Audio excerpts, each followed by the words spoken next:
رقيبا يا أيها الذين آمنوا اتقوا الله وقولوا قولا سديدا يصلح لكم أعمالكم ويغفر لكم ذنوبكم ومن يطع الله ورسوله فقد فاز فوزا عظيما. أما بعد, Alhamdulillah, kita bersyukur pada Allah Subhanahu wa Ta'ala pada hari yang paling mulia di dalam sepekan, hari Jumat 9 Jumadil Ula 1447 Hijriah, bertepatan dengan 31 Oktober 2025. Kita dimudahkan oleh Allah Subhanahu wa Ta'ala untuk kembali duduk bersama di Masjid Al-Kautsar.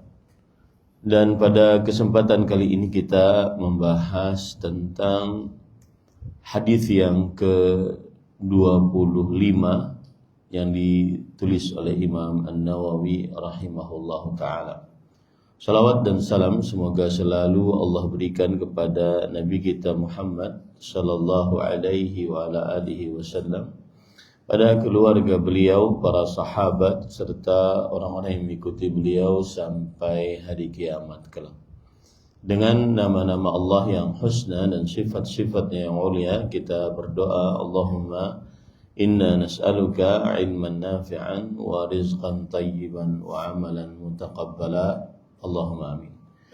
Wahai Allah, sungguhnya kami mohon kepada Engkau ilmu yang bermanfaat, rezeki yang baik, dan amal yang diterima. Allahumma amin. Imam Nawawi rahimahullah berkata, an Abi Dzar radhiyallahu anhu anna nasa min ashabi Rasulillah sallallahu alaihi wasallam qalu lin Nabi sallallahu alaihi wasallam. Dari Abu Dzar radhiyallahu anhu, sesungguhnya sejumlah orang dari sahabat Rasulullah sallallahu alaihi wasallam berkata kepada Rasulullah sallallahu alaihi wa alihi wasallam, ya Rasulullah, dhahaba ahlud duthuri bil ujur yusalluna kama nusalli wa yasumuna kama nasum wa yatasaddaquna bi fuduli amwalihim. Wahai Rasulullah, orang-orang kaya telah pergi dengan membawa pahala yang banyak. Mereka salat sebagaimana kami salat, mereka puasa sebagaimana kami puasa, dan mereka bersedekah dengan kelebihan harta mereka, sedangkan kami tidak dapat melakukannya. Kemudian Rasulullah sallallahu alaihi wa alihi wasallam qala, awalaysa qad ja'ala Allahu lakum ma tasaddaqun, inna lakum bi kulli tasbihatin sadaqah wa kulli takbiratin sadaqah wa kulli tahmidatin sadaqah wa kulli tahlilatin sadaqah wa amrin bil ma'rufi sadaqah wa nahyin an munkarin sadaqah wa fi bud'i ahadikum sadaqah. Kemudian Rasulullah sallallahu alaihi wasallam bersabda, bukankah Allah telah menjadikan bagi kalian jalan untuk bersedekah? Sesungguhnya setiap tasbih merupakan sedekah, setiap takbir merupakan sedekah, setiap tahmid merupakan sedekah, setiap tahlil merupakan sedekah, setiap amar ma'ruf nahi mungkar merupakan sedekah, dan setiap kemaluan kalian, maksudnya adalah setiap kalian melakukan jima' dengan istri merupakan sedekah. Lalu mereka bertanya, ya Rasulullah, ayati ahaduna syahwatahu wa yakunu lahu fiha ajr. Dan mereka bertanya, ya Rasulullah, apakah benar dikatakan berpahala seseorang di antara kami yang menyalurkan syahwatnya? Lalu Rasulullah sallallahu alaihi wasallam menjawab, ara'aitum law wada'aha fi haramin akana alaihi wizr, fakadzalika idza wada'aha fil halal kana lahu ajr. Kata beliau, bagaimana pendapat kalian seandainya hal tersebut disalurkan di jalan yang haram? Bukankah baginya dosa? Demikianlah halnya jika hal tersebut diletakkan pada hal yang halal, maka baginya mendapatkan pahala. Hadis riwayat Muslim. Hadis ini disebut oleh para ulama sebagai hadis tentang sedekah tanpa harta. Sedekah pengertiannya adalah memberikan sesuatu harta kepada orang lain berharap pahala dari Allah Subhanahu wa ta'ala. Dan apabila dia wajib, maka namanya adalah zakat. Saya ulangi, sedekah adalah memberikan harta sesuatu kepada orang lain berharap pahala dari Allah Subhanahu wa taala. Apabila dia wajib maka disebut dengan zakat. Apabila sedekah tersebut diberikan kepada yang disukai, maka itu disebut dengan hadiah. Baik dia berharap pahala ataupun dia tidak berharap pahala. Itulah bedanya antara sedekah, zakah, dan hadiah. Satu lagi, nafkah. Nafkah adalah sedekah yang wajib yang diberikan kepada orang-orang yang di bawah tanggung jawab kita. Seperti tanggung jawab seseorang, maksud saya, seperti seorang suami mempunyai tanggung jawab kepada istrinya, anak-anaknya, dan kepada orang tuanya yang sudah tidak sanggup lagi untuk dinafkahi. Dan juga kepada adiknya laki-laki yang belum baligh atau adiknya perempuan yang belum menikah. Apabila orang tuanya sudah tidak sanggup lagi untuk memberikan nafkah kepada anak-anaknya tersebut. Itulah bedanya sedekah, zakat, hadiah, kemudian nafkah. Nah, di dalam hadis ini pelajaran menarik adalah orang-orang yang miskin di zaman Rasulullah SAW, banyak orang miskin dari kaum muhajirin yang berhijrah dari kota Madinah ke kota Mekah, dan juga orang-orang yang datang ke kota Madinah yang memang bukan penduduk asli kota Madinah. Akhirnya mereka tinggal di Suffah, di halaman masjid. Kemudian mereka adalah orang-orang yang senantiasa melazimi Rasulullah SAW. Yang menarik dari mereka adalah mereka mengeluhkan keadaan kemiskinan mereka bukan karena mereka ingin kaya, tetapi karena mereka ingin kaya agar bisa beramal sebagaimana orang kaya beramal. Mereka tidak ingin kaya hanya sekedar kekayaan zat yang mereka pilih, akan tetapi mereka ingin kaya agar bisa beramal sebagaimana orang kaya beramal. Di sini letak pentingnya niat. Imam Ahmad rahimahullah pernah ditanya oleh anaknya tentang wasiat. Ya abati ausini, wahai bapakku wasiatkan kepadaku. Kata Imam Ahmad, inwil khair fa innaka ma zilta fi khair ma nawaital khair. Niatkan selalu kebaikan, sesungguhnya engkau akan selalu di dalam kebaikan selama engkau berniat baik. Niat di dalam agama Islam mempunyai kedudukan yang sangat tinggi. Innamal a'malu binniyat. Amalan tergantung dengan niatnya. Maka niatkanlah selalu yang baik-baik.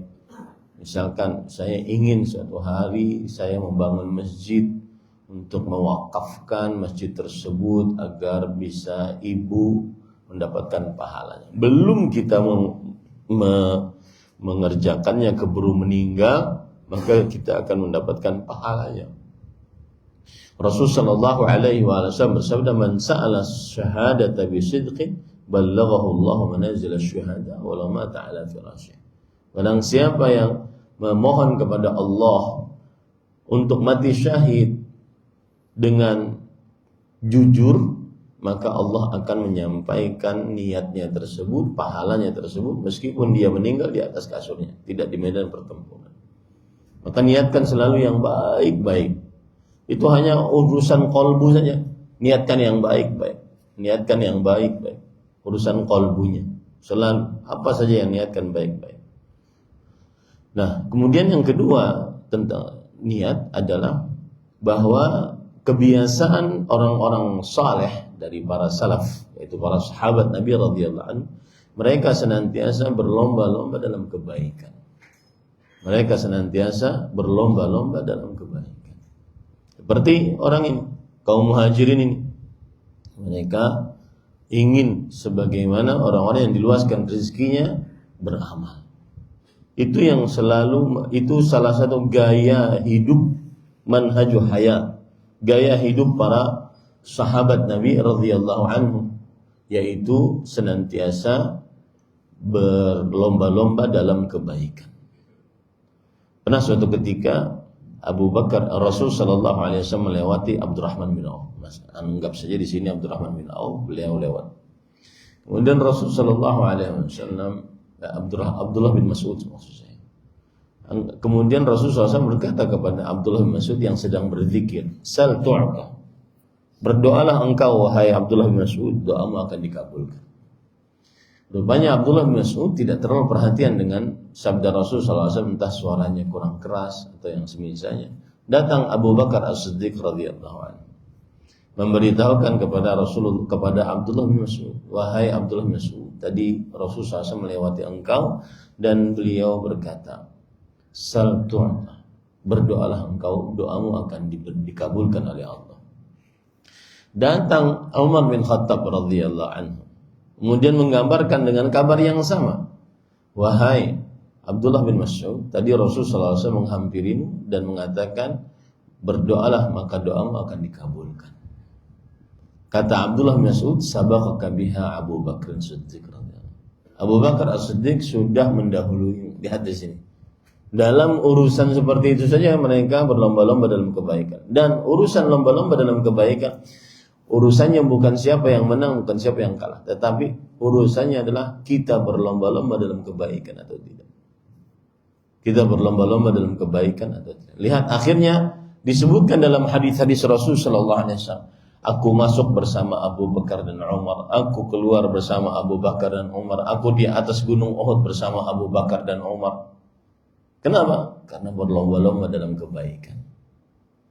Maka kalau ada seseorang yang kita lihat mungkin satu letting dengan kita, engkau sudah lebih tinggi jabatannya, maka para ikhwan yang dirahmati oleh Allah, itu semua tidak akan pernah kita bawa mati. Yang kita pernah akan bawa mati adalah kebaikan-kebaikan yang kita lakukan di dunia ini. Pelajaran yang kedua. Pelajaran yang ketiga, para ikhwan yang dirahmati oleh Allah, di dalam hadis ini Rasul Shallallahu Alaihi Wasallam memberikan cara untuk bersedekah tanpa harta. Di antaranya adalah berzikir, takbir, tahmid, tahlil, ya. Dan ada 4 ucapan. Antum bisa melaksanakan 4 ucapan ini walaupun antum bekerja, apalagi dalam keadaan jadi operator di jalan, kemudian di kantor, sedang tidak ada kegiatan yang lain, maka berzikirlah.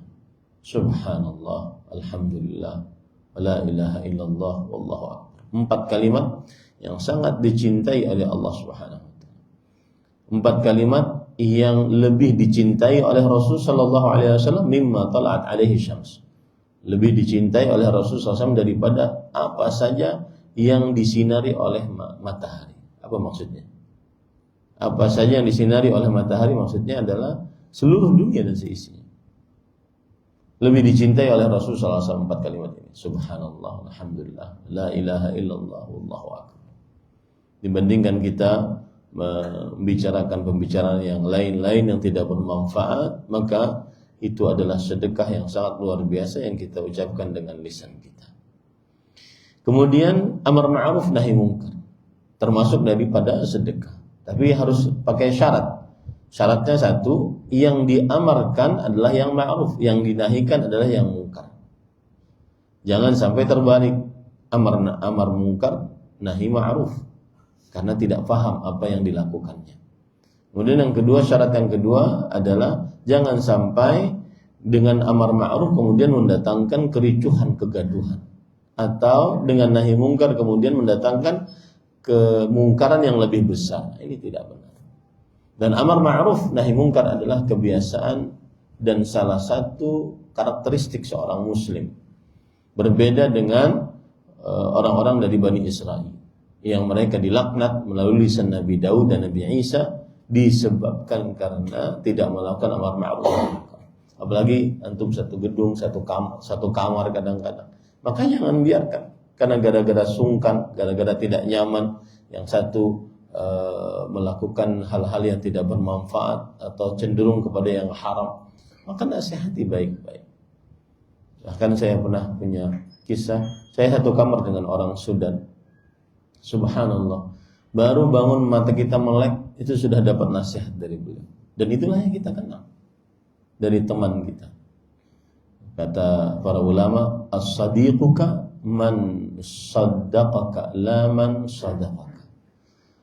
Temanmu yang sebenarnya adalah yang memperbaiki, bukan yang hanya mengenal, yang hanya membenarkanmu selalu, yang memperbaiki, bukan hanya yang mengatakan kamu selalu benar, kamu selalu benar.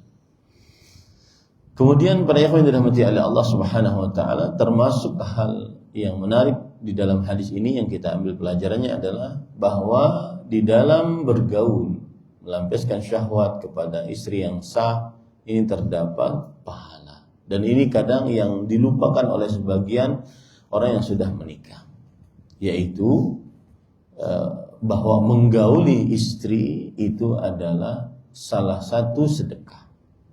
Dan dia harus meletakkan niatnya di dalam hal itu. Saya ingin bersedekah, beramal saleh saat menggauli istri. Dan di sini salah satu fadlul Islam, keagungan agama Islam. Dia melampiaskan syahwatnya dan dia dapatkan pahala dari Allah Subhanahu wa taala.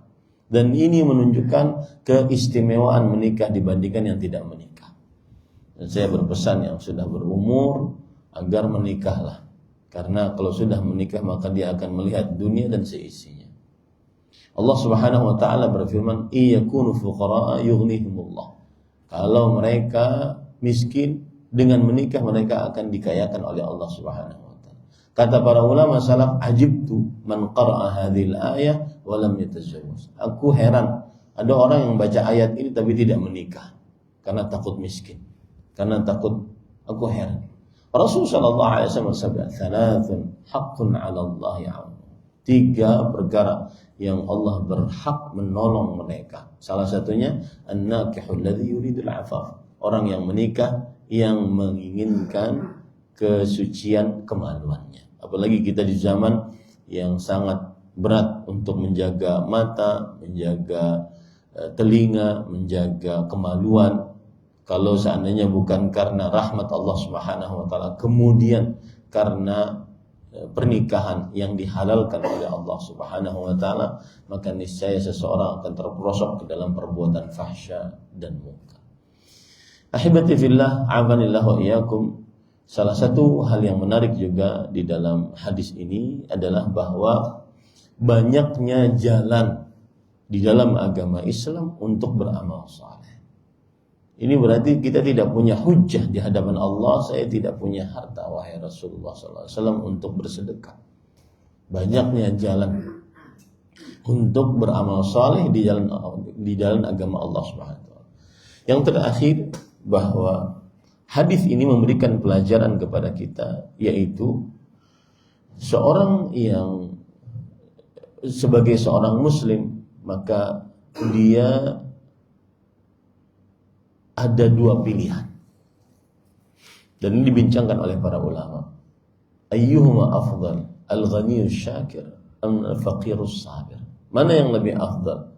Orang kaya yang bersyukur dengan orang miskin yang bersabar.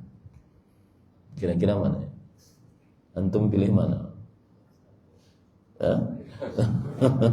Sepertinya aklamasi kaya bersyukur ya.